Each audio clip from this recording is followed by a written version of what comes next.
26 નવેમ્બરે બંધારણ દિવસ. ભારતનું બંધારણ ઘડવામાં 2 વર્ષ 11 મહિના અને 8 દિવસ લાગ્યા. ભારતના બંધારણને અપનાવવાની યાદમાં દર વર્ષે 26 નવેમ્બરે ઉજવાતો બંધારણ દિવસ. દેશની બંધારણ સભાએ 26 નવેમ્બર 1949ના રોજ બંધારણ અપનાવ્યું.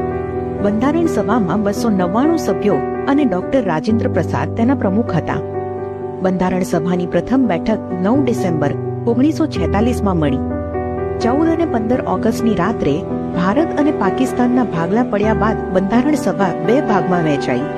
26 જાન્યુઆરી 1950ના રોજ બંધારણ અમલમાં આવ્યું. આ દિવસની પ્રજાસત્તાક દિન તરીકે ઉજવણી.